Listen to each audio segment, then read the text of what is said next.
Bruce Lee vs. Bolo Yeung. The Untold sparring clash that shook Hollywood, a Star World Insider exclusive documentary. Opening hook, intense orchestral music builds, fading into iconic kung fu sounds. Picture this, the sweltering heat of a Hong Kong film set in 1972. Cameras rolling, crowds of extras in white GI uniforms, and in the center of it all, two titans of martial arts facing off not for the silver screen, but in a raw, unscripted test of will and skill. One is Bruce Lee, the explosive dragon whose speed could outpace lightning. The other?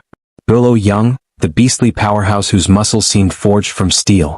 Their collaboration in Enter the Dragon captivated millions, but what if I revealed that behind those glamorous fight scenes lay a real-life sparring match?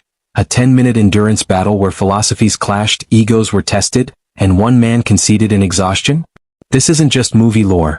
It's a hidden chapter in martial arts history that witnesses like Sammo Hung and Bob Wall have whispered about for decades. Welcome to Star World Insider, your premier destination for the raw, unfiltered stories of Hollywood icons and global celebrities. Today we're pulling back the curtain on Bruce Lee's secret showdown with Be on the Lookout Yeung, the fight that proved speed conquers strength. If this hooks you, smash that like button right now, subscribe for more explosive deep dives, and hit the bell icon so you never miss an upload. Let's dive in. Trust me, you won't want to blink. Before we unravel the real spar, let's set the stage with the film that brought these legends together. Enter the Dragon.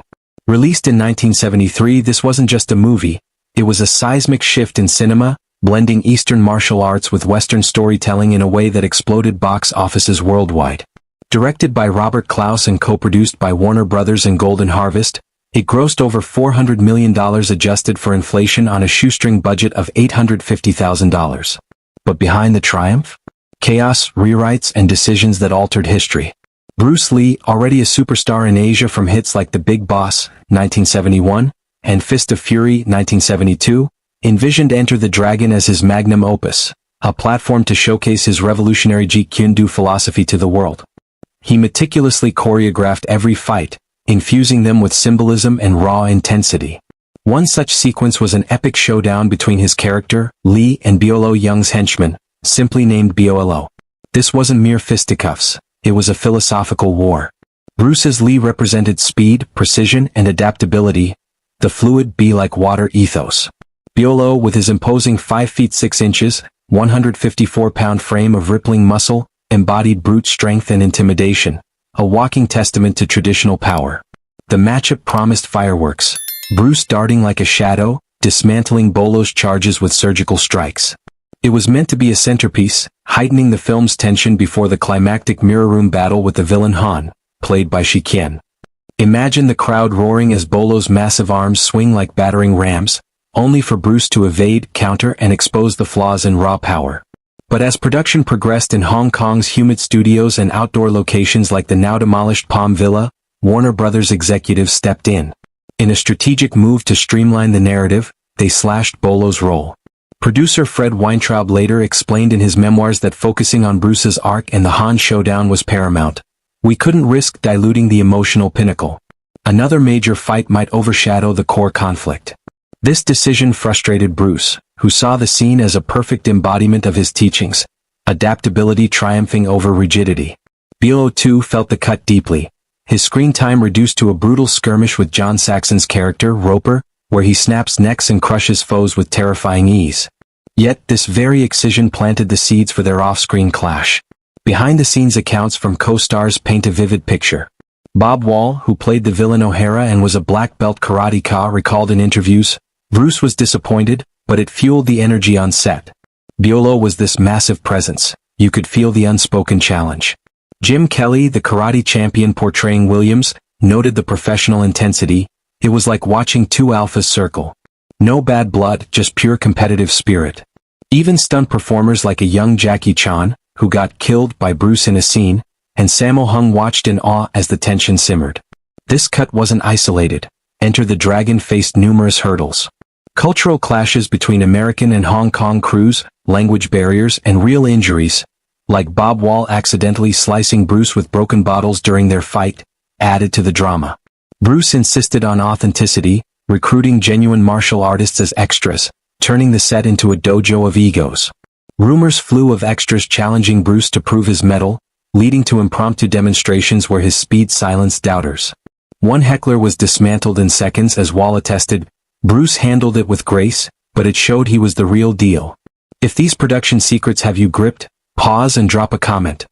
What do you think about Warner Brothers' decision to cut the scene? Like this video to show your support, subscribe to Star World Insider for more Hollywood uncovers, and activate notifications. We've got scandals, reunions, and celebrity insights coming hot. But to grasp why this spar mattered, we must rewind to the forging of these icons.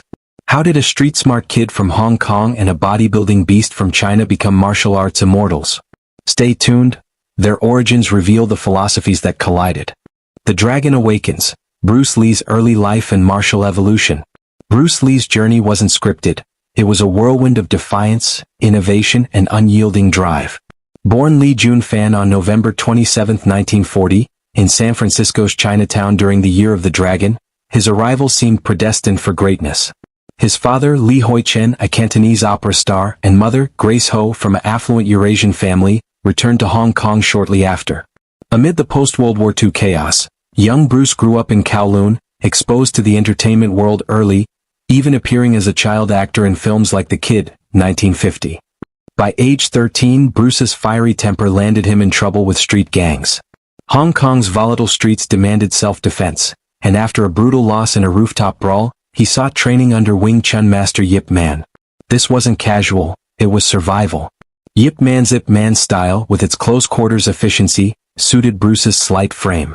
He trained relentlessly, mastering wooden dummy drills and chi-saw sticky hands, techniques emphasizing sensitivity and rapid counters. But Bruce's real education came from the streets. Numerous fights honed his instincts, blending Wing Chun with raw pragmatism. What set Bruce apart? His insatiable curiosity. While peers adhered to tradition, Bruce questioned boundaries.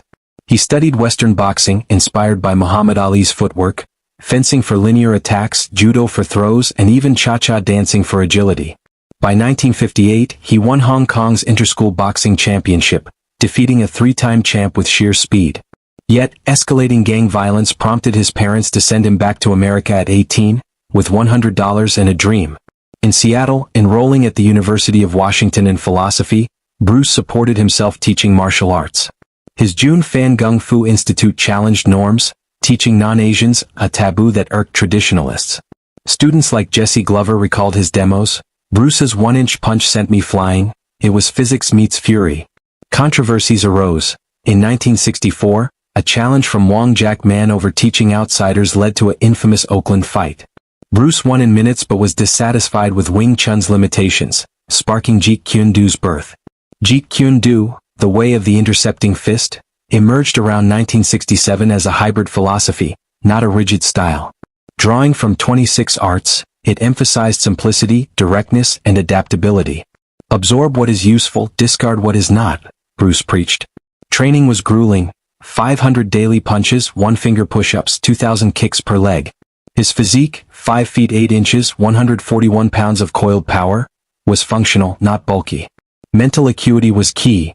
He read voraciously from Eastern philosophy to Western strategy. Hollywood beckoned with The Green Hornet, 1966, whereas Kato, his kicks stole scenes. But racism stalled him. His kung fu concept went to David Carradine. Returning to Hong Kong, the big boss shattered records, making him a sensation. By Enter the Dragon, Bruce was a global force, ready to export his vision. Fascinated by Bruce's rise? Comment your favorite Lee film below.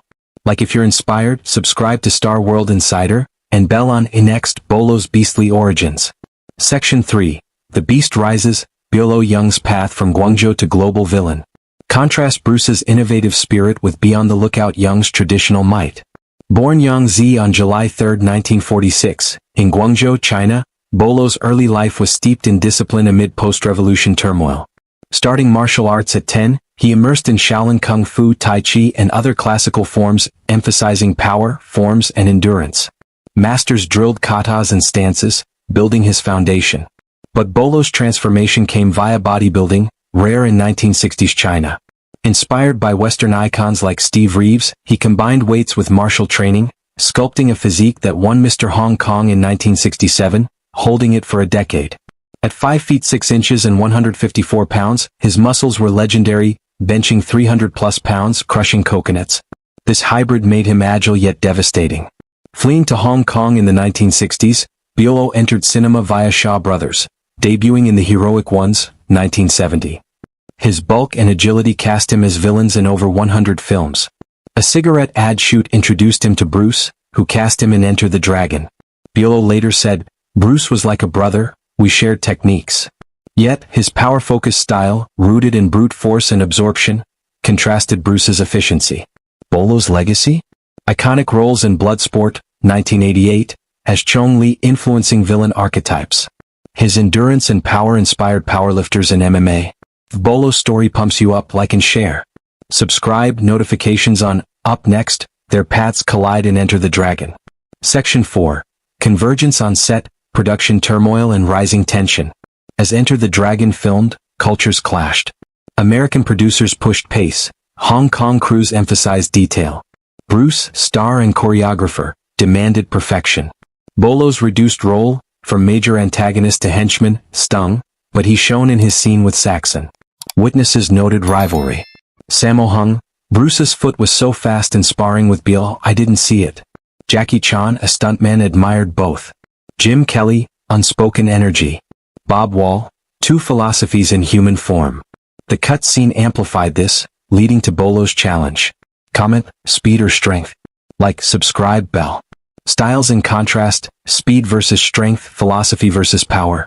Bruce's Jeet Kune Do, fluid, efficient, targeting vulnerabilities. Speed, 9 punches/second. Endurance from cardio. Bolo, power strikes, absorption. But muscle fatigues faster. Comparisons favor Bruce in prolonged bouts. On-screen roles, heroes and henchmen. Bruce as Lee, honor, justice. Iconic mirror fight. Bolo as Bolo, menace, elevating stakes. Tension peaks, the unspoken rivalry. Training sessions became arenas. Bolo's strength feats versus Bruce's speed demos. Warner cut sparks challenge. No grudges, friendship deepens. Bruce's death weeks later. Bolo's career continues. Influence, Bruce on MMA, UFC founders cite him. Bolo on villain tropes. Modern views, myths persist but respect endures. What a saga. Comment thoughts, like, subscribe, bell, share. More on Star World Insider.